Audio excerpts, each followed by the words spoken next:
Assalamualaikum warahmatullahi wabarakatuh. Alhamdulillah wassalatu wassalamu ala Rasulillah wa ala alihi wa sahbihi wa man walah. Ashhadu an la ilaha illallah wahdahu la syarikalah wa ashhadu anna Muhammadan abduhu wa rasuluh.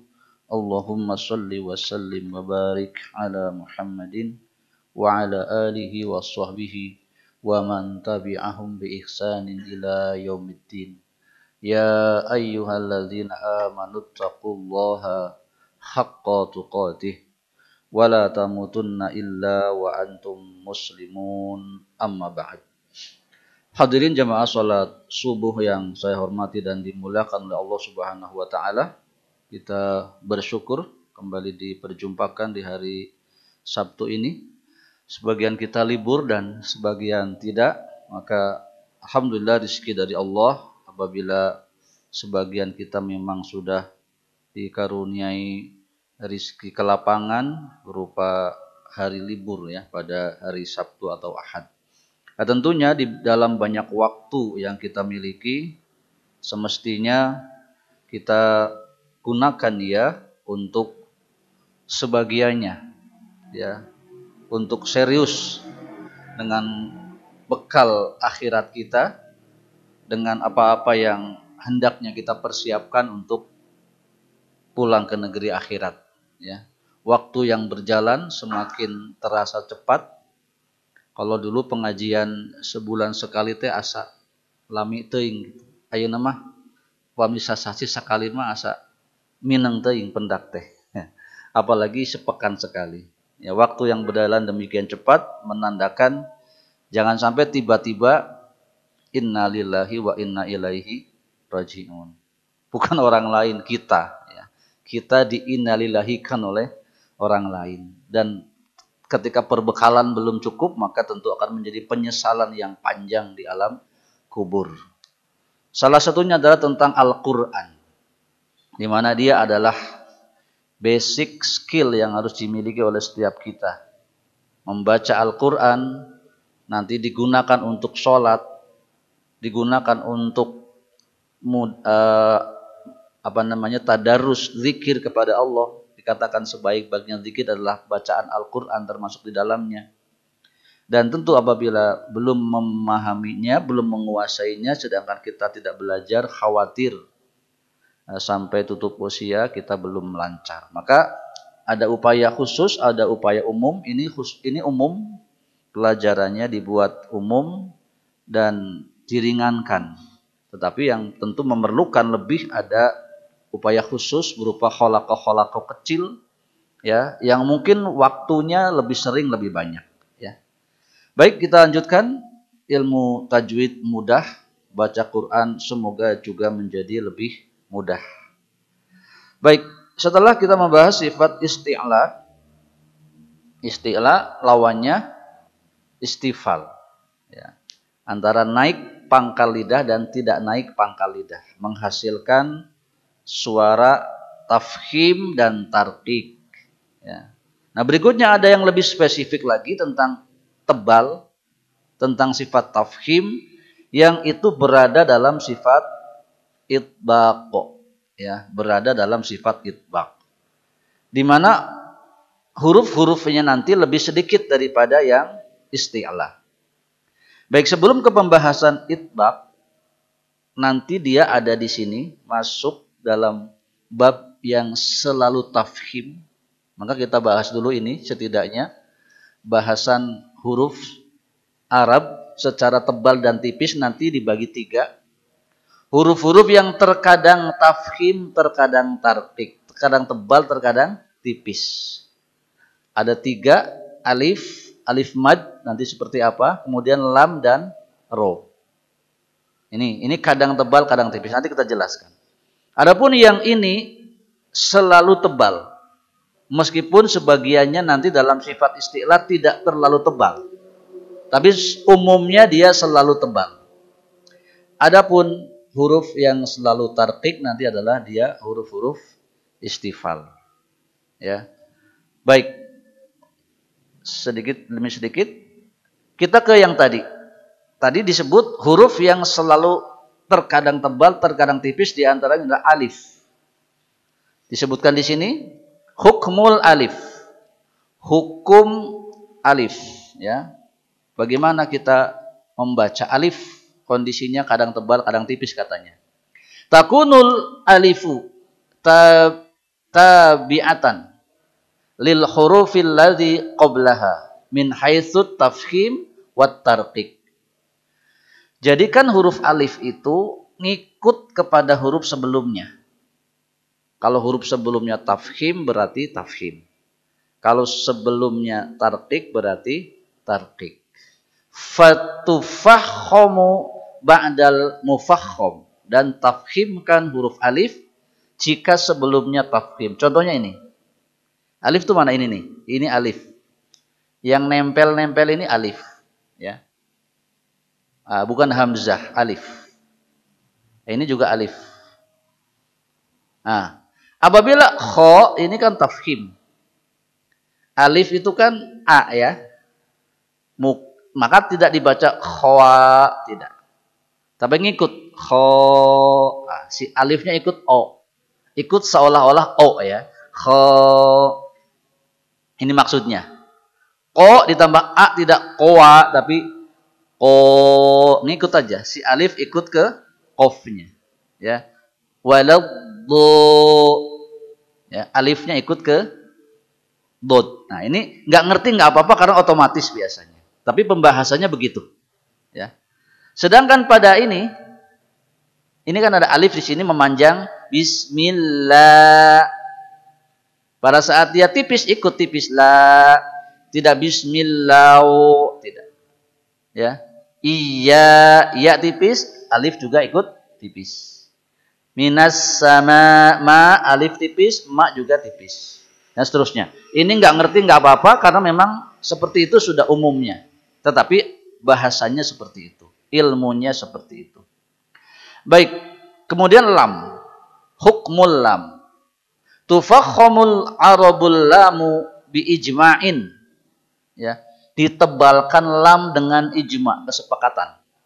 Min lafdil jalalah, dari kalimat Allah, wa dzalika idza subiqa bi fathatin au bi dhammatin, yaitu jika sebelumnya didahului fathah atau dhammah.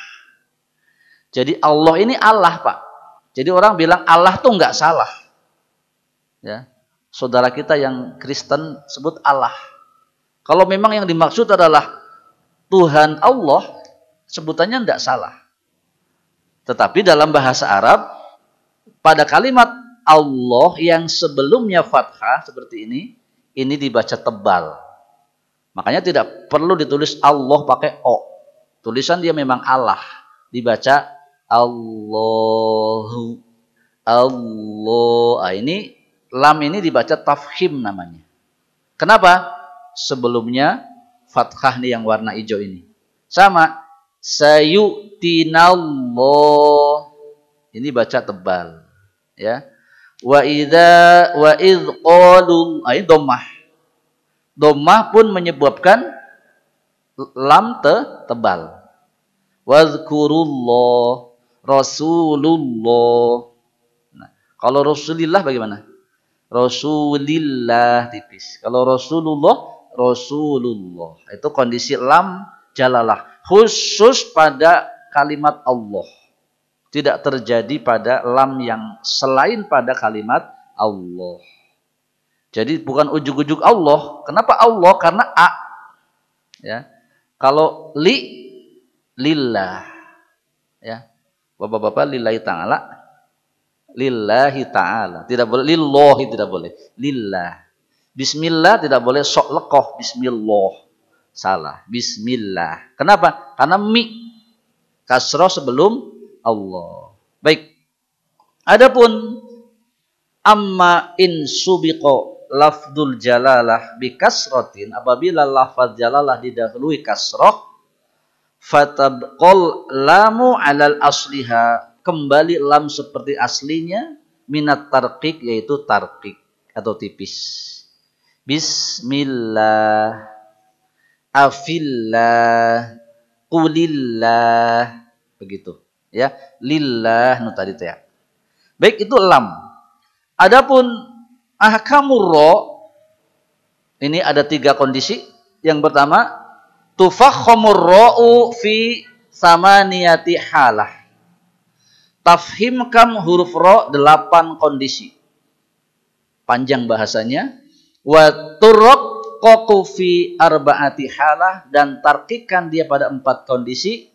Wa jawazul wajhihani fi halatain, dan boleh tafhim, boleh tarkik dalam 2 kondisi.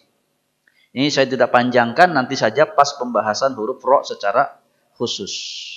Kembali ke sifat itbaq. Jadi tadi itu huruf-huruf yang tafhim atau tarkiknya bukan karena isti'la, bukan karena itbaq, tapi karena kebiasaan orang Arab.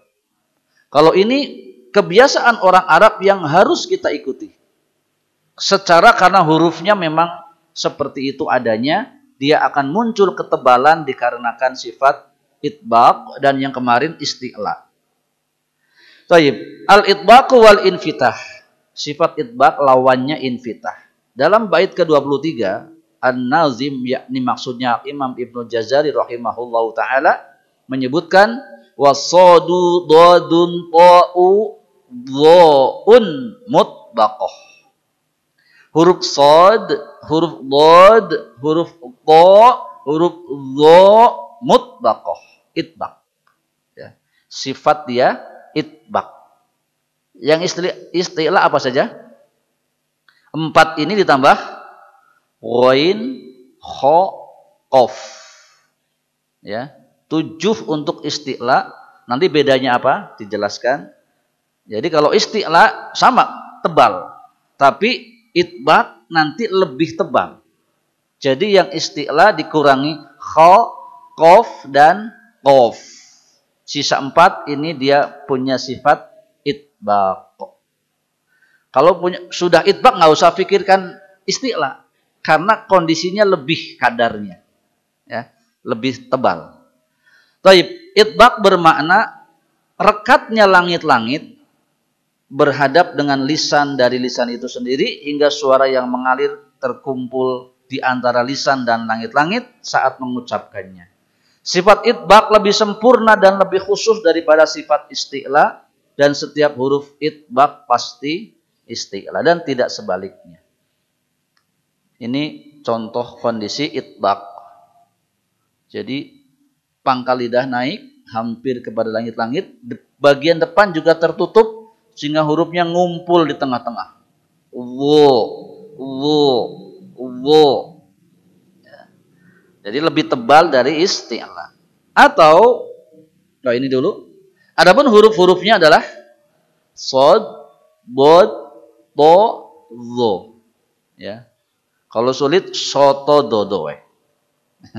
Soto, dodo. Soto, do, zo. Sotonya Mas Dodo maksudnya, yang jualannya. Untuk ingat-ingat saja. Ya. Tapi kalau mau diurut juga so, do, to, zo. Tajib. Atau bermakna tebal dalam segala kondisi. Tafhim dalam segala kondisi, baik fathah, kasroh maupun dhammah. Ya. Saya contohkan. Wo, wi, lu. Wo, wi, lu. Ini nggak bisa latihan sebentar. Ini lama latihannya. Ya, tapi sekadar mengetahui saja. Al, tidak al, tapi al. Al, suaranya bergema. Al, ya. To, wi, tu. To, wi, tu, al, to. Tidak ate, tapi alto. Ya. So, sli, su. So, sli. Itu si-nya kesannya sli. Sampai begitu suaranya dia. Sli. Su, as. Kemudian bo, bui, bu, albu. Nah, ini bedanya yang tadi isti'la. Ko, ki nggak boleh, kui nggak boleh. Ti langsung, nggak gejelik. O, tu. Kadarnya berkurang. Yang ini tebal, ko. Yang ini boleh? Nggak boleh, kui, nggak boleh. Ti aja. Aqimis sholata, aqimis, akui, nggak boleh. Nah, ini bedanya isti'la dengan itbaq. Adapun ini harus ya so, sli, su. Ya, baik. Kita coba ya semampu saja ya. Setelah saya wo, gema suara wo. Kalau sulit yang maju rahang bawah saja. Wo, cameh. Wo, wi, zu, wo, wi, zu, au, tebal. To, toi, tu. Nah, untuk jadi ti, ingat-ingat saya panjangkan tu, jangan dilepas nafasnya, langsung ngegejrik kepada ti. Tu, ti, tu, ti. Jangan dilepas lidahnya. Tu, ti, to. Dicoba. Tu, ti, to. Nah, ini huruf to ini karena nanti harus beda dengan ta. Ya. Ati Allah, ati bukan ati. Ati Allah wa ati'ur rasul. Taib, apo. Bunyi ya kayak apo. Apo. Nah, qalqalah ya. Su, jangan lepasin u-nya, lidahnya ingat-ingat, kemudian su, si, so. Yuk. Su, si, so. Du, di, do. Albu. Nah, yang ini ringan. Ko, ki, ko, ki, ku. Nah, itu aja. Ini ringan ya. Ini tidak harus tebal terus. Baik, itu sekadar pengalaman. Contoh. Setelah saya. Zalimuna. Nah, ini dia. Azimun. Azim salah. Azimun. Zulumatin. Tayyib. Nah, ini qola. Di sini dengan yaqulu. Qila.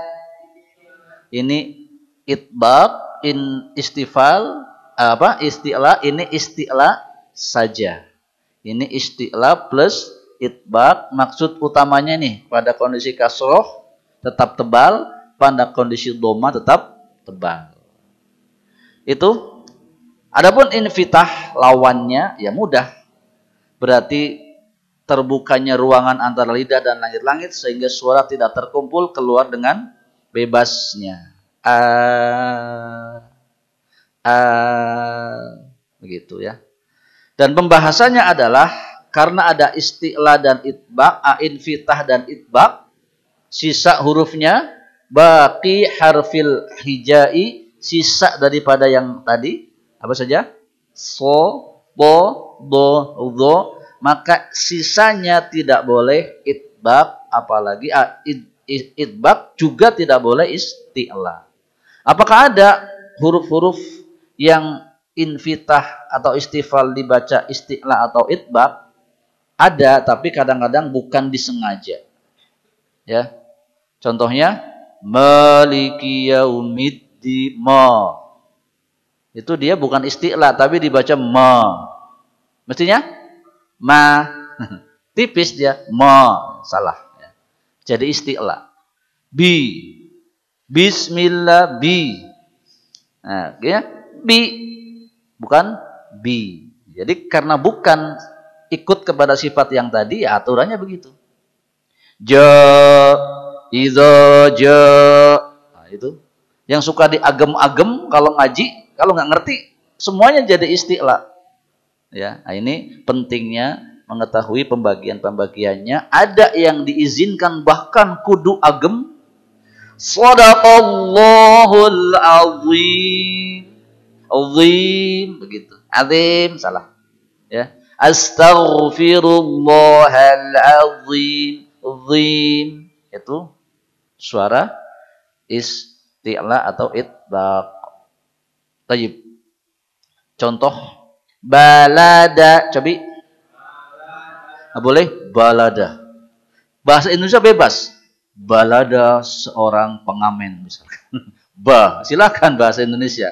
Arab punya balada, ja'ala, fazada, wahadha, syahida. Nah ini shin biasanya sya. A'udzubillahi minasya sya. Bisa sya sa. Ya. Syahida, hakama, nakaha. Kenapa dibaca seperti itu? Dia tidak punya sifat isti'la atau itbaq. Jadi semuanya tipis, flat, datar suaranya. Baik, tentu tidak cukup sekali, tapi biarlah ya. Namanya pengalaman belajar memicu kita untuk lebih serius nanti tapi minimal sudah kenal seperti ini ya. Dan pembahasan seperti ini kan kalau habis bukunya ya diulang lagi. Karena tidak banyak. Teorinya tidak banyak. Satu buku tipis saja. Dalam terjemahan bahasa Indonesia, kalau buku tajwid paling setipis ini. Ya, sudah selesai urusannya. Beda dengan kitab fikih tebal-tebal ya.